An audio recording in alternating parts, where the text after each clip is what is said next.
Hey guys, I'm here back again. This time we are doing a reveal / reaction video of Project Spellfire, officially known as now Catalyst Black. Super excited because I know a lot of us, myself included, have been really yearning for some news on Project Spellfire, and it's been a minute since we've had anything. We had that one reveal of a mask, and that was it for like a year, right? So we finally have some in-game footage, so I'm really excited for that. I'm gonna give you guys my opinion as we go through the video. I haven't really watched most of this. I buffered through it a little bit.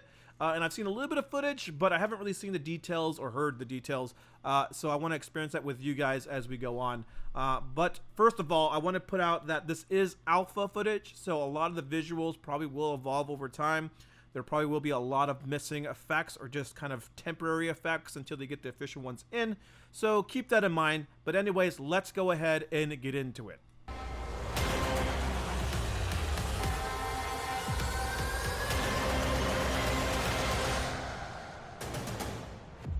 So, real quick, it's definitely not the Vainglory-esque type of graphics we're used to. The graphics are a lot more vibrant and alive here in this game than, say, Vainglory, right? Vainglory's a little bit more moody, a little bit more darker, a little bit more serious. So there is that detraction from the original IP of Vainglory. And also, I'm not seeing any Vainglory IP characters, so that's also another really big, in my opinion, negative. I was really hoping for like Vainglory to kind of carry on over as far as the IP and to be able to experience a whole new game with those characters we fell in love with. And it looks like they're moving away from that. I don't know if that's a good or bad, but anyways, let's go ahead and keep going. Hello, this is Cloakin, and this is the very first sneak peek of Super Evil Megacorp's new game, Catalyst Black. Alright. Catalyst Black is a team-based, drop-in, drop-out, large-scale shooter set in an inviting world of mystery and magic. Each player has access to an array of fantastic weapons and abilities. Okay. Additionally, players can draw on the powers options of ancient masks, allowing them to transform into primal gods from another realm. At its core, Catalyst Black is a refined battleground shooter. It can be played on a virtual joystick, a physical controller, or even with mouse and keyboard. Oh, okay. So real quick again, sorry. So we're gonna have multiple control schemes. We're gonna have touch control, physical controllers, and mouse and keyboard. So I'm thinking that is, you know, kind of leaning towards a cross-platform experience. Once again, you know, consoles, PC, and mobile can all play together, possibly, kind of like Vainglory X cross-platform, whatever they called it. But yeah, so hopefully that would be the case because obviously the more the merrier. But hopefully that doesn't cause some issues with balance because some controls might be better depending on the game type, but we'll have to see. Also, it looks like it's going to be kind of like Brawl Stars. Looks like there's some other things going on, but it's basically like if you guys play Brawl Stars, it's like Brawl Stars Showdown mode, but a bit more elaborated. So let's go ahead and figure out how that actually works, but let's go. They're designed to be accurate and crisp on all devices. Our aspiration here has been to take top-down shooters to the next level, much like Halo did with first-person shooters on console. Similar to looter shooters like Destiny, your playstyle is defined by the various weapons and abilities you choose. Catalyst Black allows you to load out a primary weapon, a secondary weapon, an ability, and a unique passive. How you choose to equip your character determines your unique playstyle, whether as a sniper who hides in brush, or an aggressive all-in assassin. A unique twist in Catalyst Black is the ability to transform. In addition to your weapons and human abilities, you can also equip a mask that lets you temporarily transform into a powerful, be like this hulking guy. These gods can also be tailored to match your playstyle by mixing and matching unique active and passive abilities. Okay, so we have primary and secondary, or just primary and heavy weapon. Obviously different spray types, different ammo types probably. Some might have different firing rates, so on and so forth. Very standard of any kind of shooting game, right? And then we have, it looks like they said this is a passive, and then we have the single ability, which is going to probably be a variety of things. We don't know yet. But that also has the same thing for your other form, which is your god form, the mask. And so that's pretty cool. So there's going to be a pretty big variety of builds you can kind of tackle and see which one's more efficient and which one you tailor towards a bit more. So that's gonna be really cool. I'm hoping that character-wise, there's going to be a bunch of different models because it would kind of be weird to have everybody just looking exactly the same. But anyways, pretty cool. Primal gods bring immense strength to battle, allowing players to shift the tides in their favor. For example, Sunder is a deadly, durable, and fast melee bruiser that can take out entire teams in seconds. You basically become a boss. Isia, on the other hand, is a long-range glass cannon that can lay waste to enemies from afar. Catalyst Black includes multiple maps and game modes where teams of 10 to 20 players compete both against each other and against powerful monsters. Multiple maps and multiple game modes. Just gonna leave that there. It aspires to take the refinement and depth of large-scale battles in our favorite AAA RPGs and shooters and combine it with the accessibility and immediacy of mobile brawlers. To achieve this, Catalyst Black allows players to join or leave a match at any time for any reason. This drop-in, drop-out design makes it easy to instantly find games or join friends just by dropping into their match. Play for 5 minutes or 5 hours, it's your choice. So, I don't know how I feel about that. So, it says you can drop in and drop out as frequently as you want, or stay in and play as long as you want. So, like, what's the clear objective then? I mean, I guess they'll go over that in a bit, hopefully. But it seems like, just my first impression, I feel like that would be kind of, it'll get really repetitive over a long period of time if you're just in that same level for an hour. You know, maybe there is some like stipulation as far as like how long the match actually lasts, and you can kind of just go in and out, and whenever it ends, it ends. It just, if you're lucky, you start at the very beginning. If you join in the middle of the game, you can still enjoy it, but it ends a bit quicker for you. I don't know. We'll have to see. I don't know if I like that whole idea. I get it. It's kind of cool to just play with anybody at any time, but we'll have to see.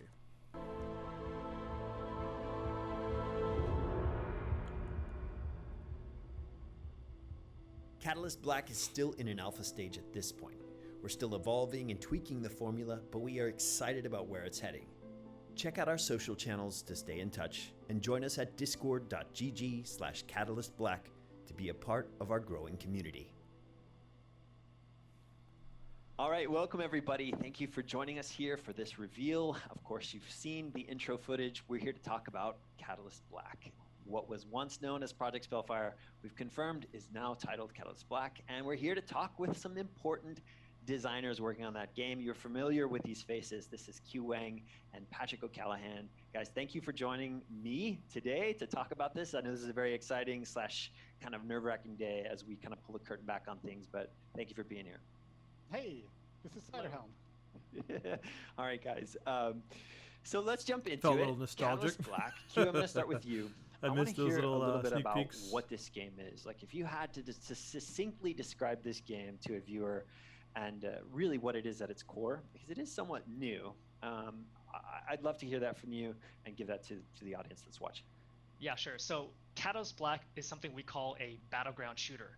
And if you're going to say, oh my god, another genre name, it's because this isn't quite the same as any existing genre. It is something different. It's got familiar elements, but it is its own thing, and we came up with a new word to describe it called the battleground shooter.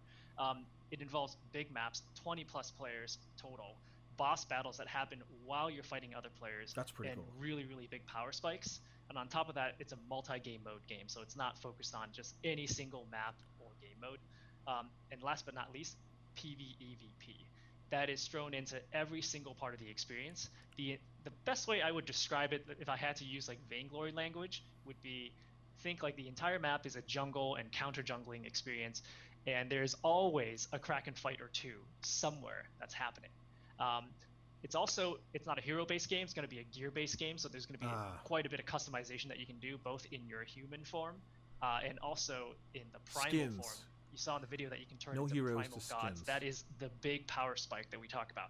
That has its own loadout as well. So it's about building out your human loadout, your primal loadout, dropping into these huge battles and fighting players and NPCs So I can see it now, because we're not going to have heroes, so that's not a great thing. That's probably why they're not doing the Vainglory thing, because they're not basing it around certain characters. They're basing it around a variety of options of abilities you can have, and you can mix and match. And therefore, it doesn't really work with Vainglory. The formula is a bit different, so they had to make this different universe to cater towards that kind of particular play style. I get that. So that's probably why it's not Vainglory IP. That's okay, I guess. I would have thought it would be kind of cool to still be the same world, but I guess not. And what was I going to say? I don't know. I forgot. We'll just keep going. Man, that game sounds awesome. It is awesome. Oh, skins. So yeah. So I can already see it. They're going to be doing skins. That's going to be like the way they're going to generate revenue is releasing really badass skins. And Vainglory, excuse me, SCMC is pretty good at that. They've actually amped it up over the last past few patches of Vainglory. Before Rogue, their skins were really, really good. And so I'm excited to see all that stuff kind of that skill set, that experience of making skins kind of translate over to Catalyst Black. Interested to see what they actually do there. All the special effects. We are in there playing it. It's super enjoyable, and I'm very, very pumped for the future of this game. Patrick, I'm turning to you now. I want to hear your opinion, your thoughts on unpacking a bit about what Q has mentioned here. Why head in this direction? Why a shooter? Just help me understand the motivations behind the decisions that brought us to Catalyst Black here. Yeah, so starting with the shooter side of it, so this is very much in our DNA. It's something that we're very, very passionate about. So people have been following the Vainglory heroes.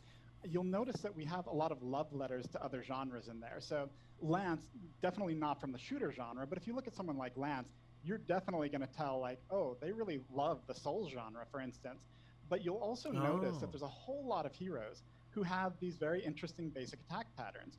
And when we were talking about those internally, we were always talking about those in terms of gunplay. So when we were developing Lyra, or obviously something more like on the nose like Baron, when we were developing these characters, we were talking about gunplay. And anybody who's familiar with the shooter genre knows what that means. It means tactile, textured. There's a rhythm. There's like a pattern to it that you want to learn and develop and fall in love with.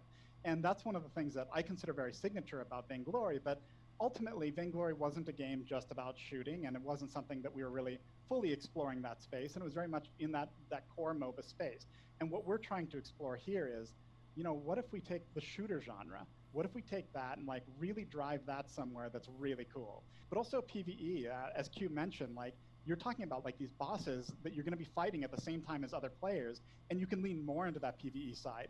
It's the only downside I see to this is they're saying that because Vainglory doesn't have a lot of shooter type characters, that they've had to kind of go this way.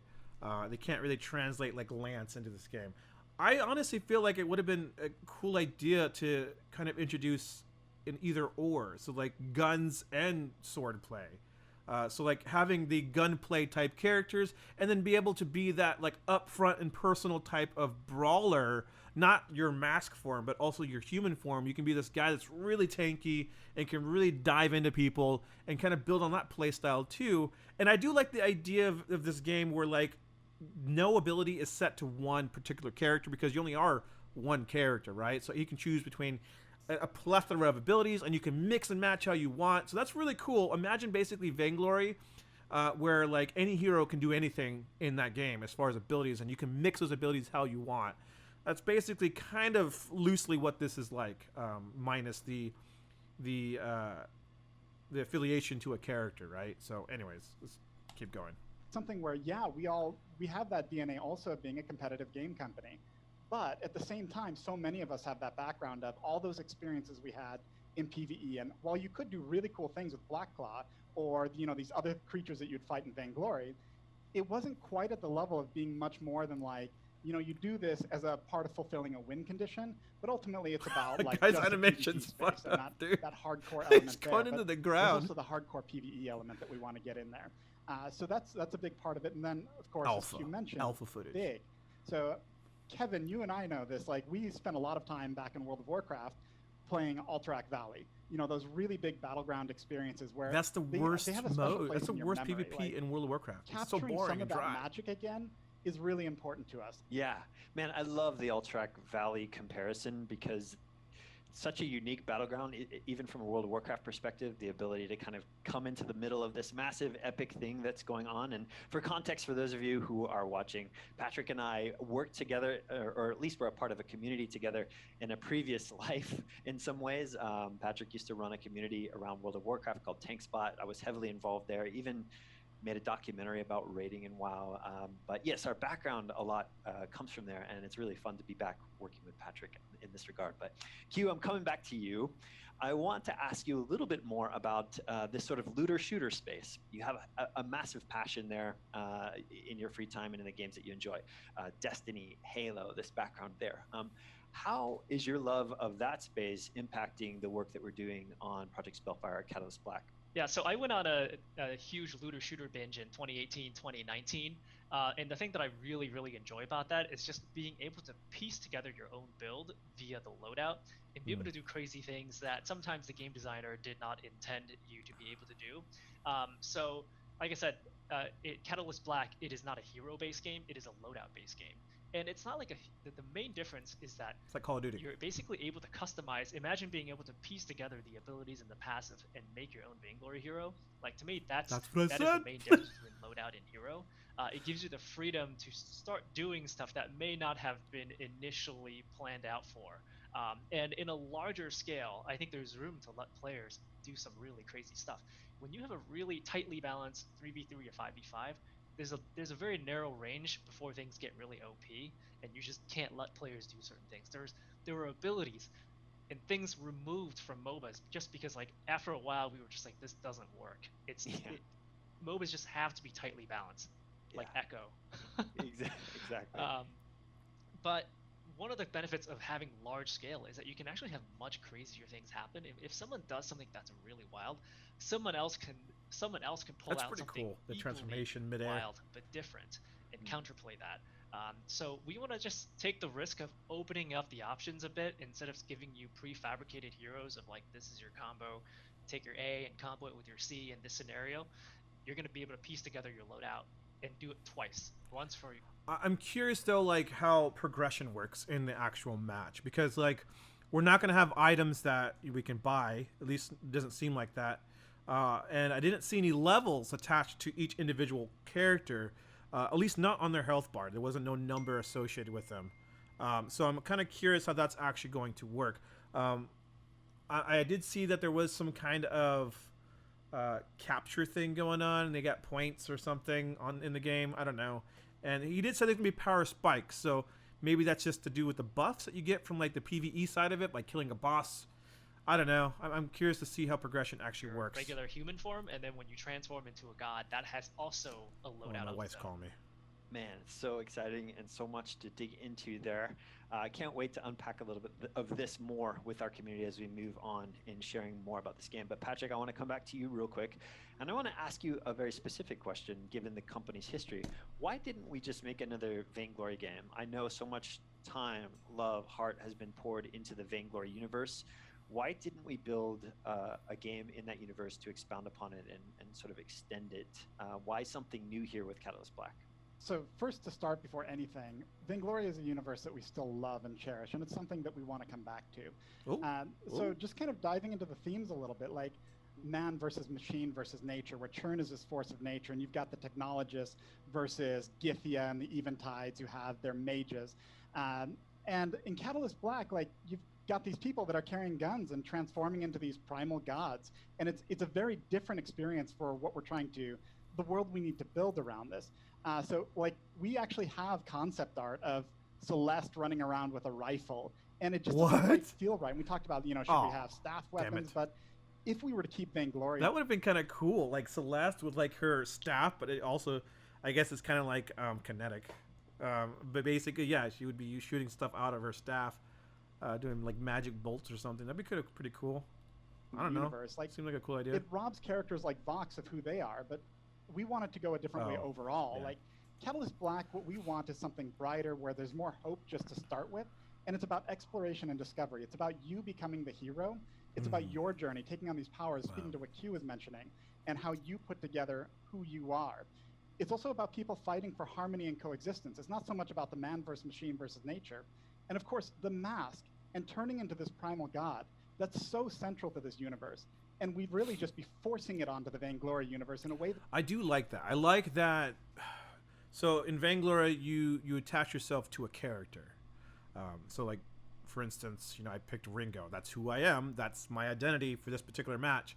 Whereas in this game, your identity is you, and it's the build you chose to put together.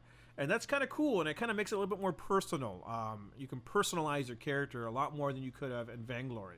The only thing you can do in Vainglory was that you would personalize the build order or what you're building into during the match, right? So it's kind of like the same thing, but I guess the order at which it's being done, it's a bit different. With this game, it's prior to the match, you set up your character and all that stuff, and you go into the game. And it's kind of cool to be able to, like, you know, be that build, but be aesthetically whatever you want, depending on what skins they release at that point. But so, for instance, I can be like this really hulking skin that they release for my character, but my build stays the same. Or if I wanted to be more this lanky type of, like, swift shooter type of guy, as far as the skin goes, my build stays the same. So that's kind of cool. I do like that a little bit more than, say, Vainglory, as far as that whole idea. That doesn't fit. So we really needed to have a space to tell these stories. Now, we still want to revisit Vainglory in the future. It's such a rich space. And there's so many stories to wrap up and still to tell. But so hopefully that is a good indication that if this game does well, that it's definitely, at least on Ciderhelm's radar, to come back to Vainglory and revisit a lot of the lore there, bring new characters, and revive that game. Hopefully. I know a lot of you guys are so attached to Vainglory, myself included, and I'd love to see them, take a lot of the profit they get from this, and yeah, obviously keep building this game, especially if it's successful, but to trickle some of that into Vainglory and try to revigorate that back to its old glory days, no pun intended. But anyways, let's keep going. What we're building here, it really needed to be its own universe. It's so awesome, Patrick. And as Q and I'm hyper passionate about world building and lore, and I can't wait to unpack more of the mysteries of the world behind Catalyst Black for our viewers. It's something I care about deeply. So, okay, guys, that's probably enough from us. I want to tell you how you can stay informed on this game. We are opening up all of our social media channels for Catalyst Black today, along with our Discord. And Discord's going to be a really stop with the plug-in, dude. I didn't approve that. It's actually going to be where we're going to engage with you guys consistently. We're going to maybe do some preemptive reveals of content there. So if you want to be plugged in with a game and where we're headed, please do head over to discord.gg/catalystblack to join our Discord and be a part of our ongoing conversation. We want to share more with you and hear what your hopes are and dreams are for this game. Excited to get your feedback. So thank you for being here with us on this initial reveal. Patrick, Q, do you guys have anything else you want to share with the audience before we sign off here? No, I just want to say thank you, guys. It's been a long time since we've shown our faces, and we've been working super hard. And right after this, I'm just gonna go right back to fixing some UI code. But we're working really hard to deliver just the best game we can to you guys. Yep, ditto on that. And I'm gonna go right back to breaking some UI code. So I totally understand that too. Like, if you guys didn't know, I've been working on a game myself, and it's super involved. And so, like, they're talking about UI code and all that stuff just gets really intricate, and just the littlest thing that you add in there can break the rest of the code, and it's really annoying to have to, go back there and try to fix that code. It's just so annoying. But anyways, so really excited. Really want to see where this game goes. I want to see the other modes. Visually, again, let's just to recap everything that's gone on in this. Visually, I think it looks nice. It's not Vainglory, as far as the world itself. It's a bit different. It strays away from that moody feel. It's a bit more bright, vivid, if you will, and kind of happy. A lot more brighter colors. Even like the style of texturing is a little bit different. And the characters themselves are a bit more, I guess, pushed towards, say, like, the style of Fortnite, kind of similar to that. So that is something that's different, that stands out to me. I am a little bit sad that it's not the Vainglory IP. I would have loved to see a lot of those characters come over, or at least bring the world over. That would have been really, really cool. But, in a business sense, I think what they're trying to do, and this is just my opinion, I don't know if it's fact, but they're trying to maybe address some of the things that they felt like were a fault of Vainglory, a crack in their level of success, so to speak. Like, I think they're trying to, like, stray away from what made Vainglory and make something entirely different and try to tackle that level of success a bit differently. But anyways, so that is sad. It's not Vainglory IP. There is, again, the touch controls, the physical controllers, as well as mouse and keyboard. Really interested to see what the stipulations with that is, as far as maybe it's just based on the platform you're on. So like maybe if you're mobile, you're only touch. If you're console, then you're obviously physical controls, and then PC, so on and so forth. I would love to see all of those come to, you know, the mobile platform, especially those who are on, like, for instance, iPad or even phone, because some phones can use controllers now today as well. So that'd be really cool to see those kind of control schemes come into all the different versions. But anyways, so really looking forward to it. I'm excited. I played a bunch of Brawl Stars, as you guys know. I play that game, and after seeing this video now, like, I can tell that the more I play Brawl Stars, I'll probably want to keep, you know, looking in to see what's coming new to this game, because it's basically Brawl Stars Showdown, but bigger and better. Like, Brawl Stars Showdown, if you guys don't know the context of what I'm talking about, Brawl Stars Showdown is like usually a every man for himself, like 10 people, every man for himself, or a 2v2v2v2v2. But anyways, it's kind of that situation where it's like in this big map, and you go in and you fight other teams, and that's it. There's no objectives other than to get these boxes that give you these power-ups. And in this game, it's like essentially the same thing, but then now you also have the extra level of PvE, which is the bosses. And it looked like I actually saw some minions too, kind of scattered around occasionally throughout the footage. So I'm interested to see how that's actually going to work, how the boss fights will be. Are the boss fights going to be similar to, like, say, for instance, World of Warcraft? There's a lot of, like, you know, like indications as far as what's going on. You have to, like, dodge these attacks, and really cool events happening where, like, maybe things start falling and you have to avoid those, and really build on that whole experience of PvE that you would typically get from, as they mentioned, World of Warcraft, because they kind of started talking about that quite a bit. So it'd be interesting to see how they elaborate more on the PvE side, since I kind of already kind of get what the PvP side is all about loosely. It's PvE I'm more interested in. They didn't really go over the details of that as they did, say, for instance, the PvP. They're talking about, like, it's 10 to 20 people simultaneously who can go in and out, and that's cool and all. But I'm personally a PvE type person. This is why I like the lane phase and stuff, and the boss fights of Vainglory, because that's like my bread and butter. I play World of Warcraft, and I don't do any of the PvP stuff as much. I do mainly the questing and the PvE stuff. But yeah, I don't know. What do you guys think of the game?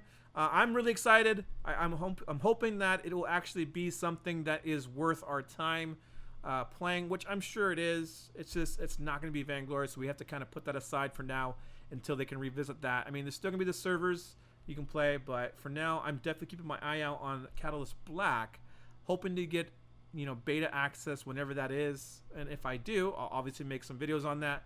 But there you go. There's the reveal. And definitely check out the social media on Catalyst Black. I'll leave it in the description as well, in the, down below. And yeah, hope you guys enjoyed. Leave a like and subscribe if you haven't already. And I'll see you guys next time. Later.